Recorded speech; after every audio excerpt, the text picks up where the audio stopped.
My name is Robin Hayes. I'm 37 years old, and I'm an archivist for the city's historical society.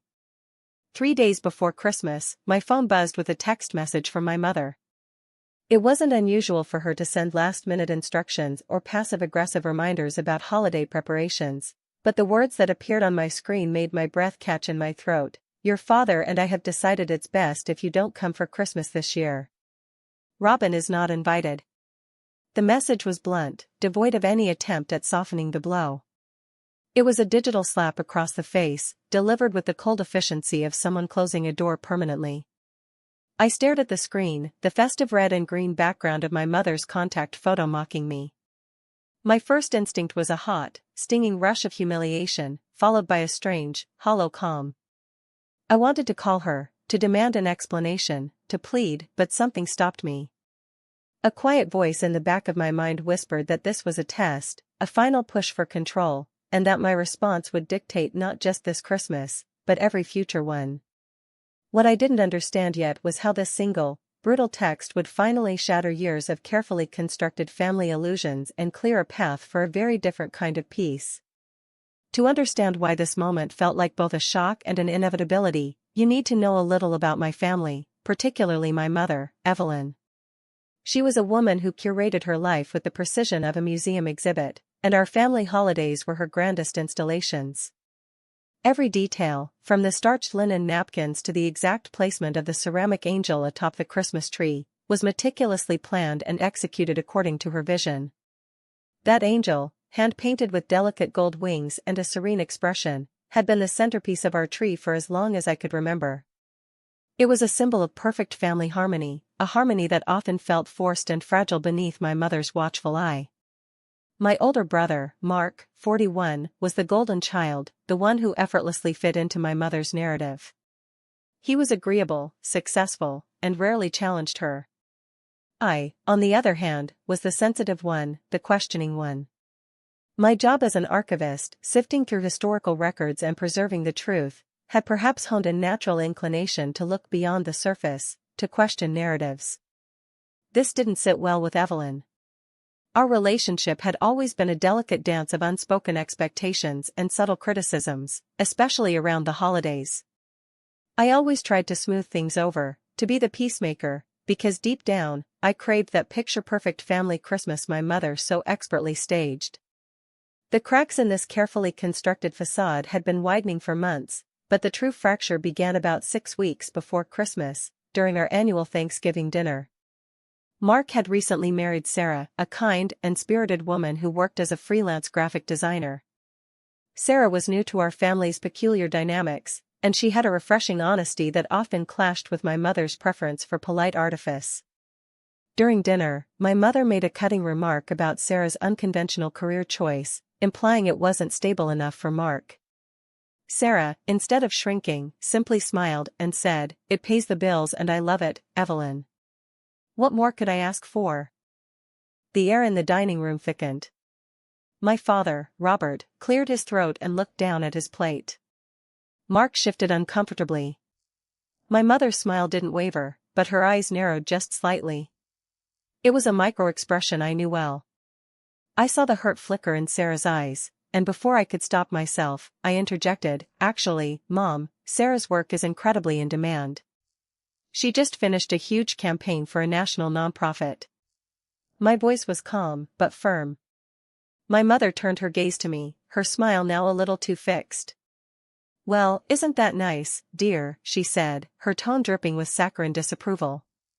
Always so quick to defend. That was the first incident, the pebble that started the landslide.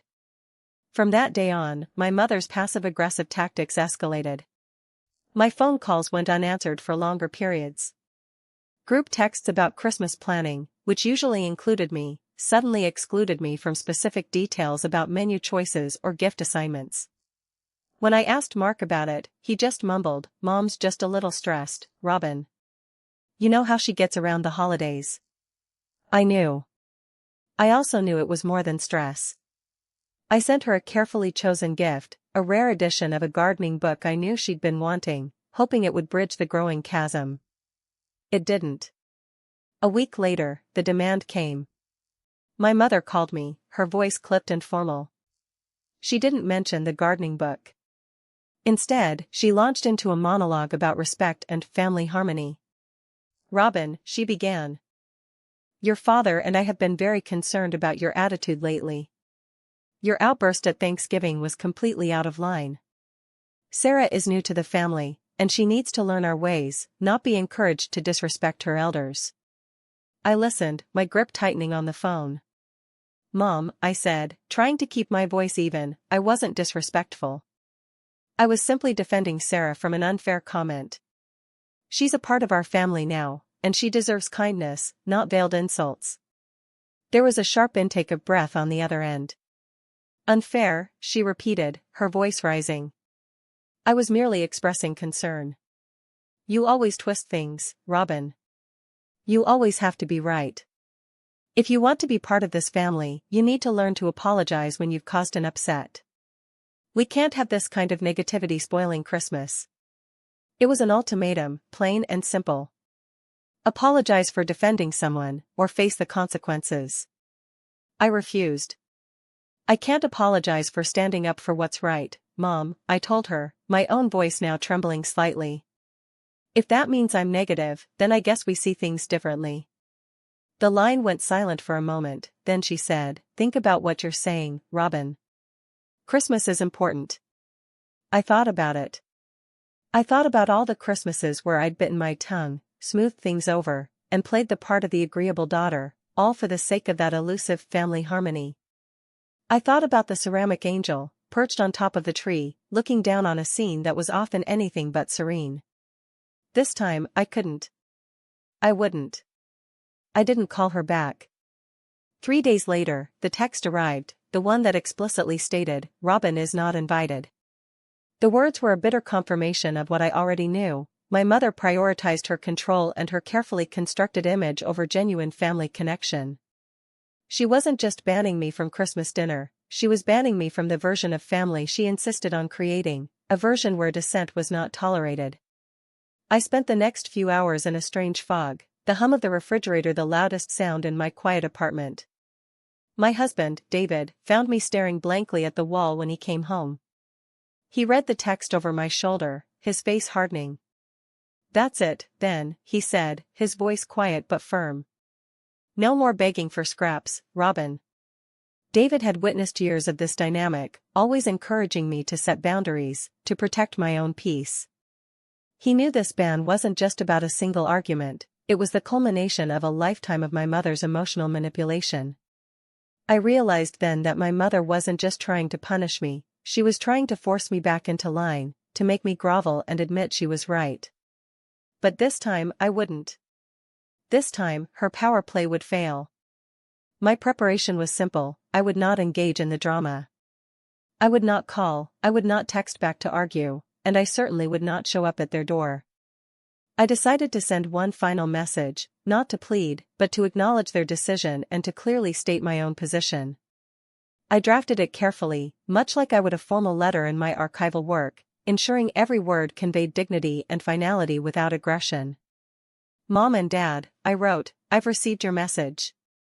While I'm deeply hurt by your decision, I accept it. I hope you have a peaceful Christmas. I will be making other plans." I paused, then added, "Moving forward, I need our interactions to be based on mutual respect and honesty. If that's not possible, then perhaps distance is necessary for both our sakes." I hit send. It felt like closing a heavy, dusty file that had been open for too long. Then, I focused on making my own Christmas. David and I decided to volunteer at a local soup kitchen on Christmas Eve, serving meals to those in need. On Christmas Day, we planned a quiet brunch with Sarah and Mark. Mark had called me the day after I received the text, his voice low and apologetic. "Robin, I'm so sorry. I tried to talk to Mom, but she just shut me down. Said you were being stubborn and ruining everything.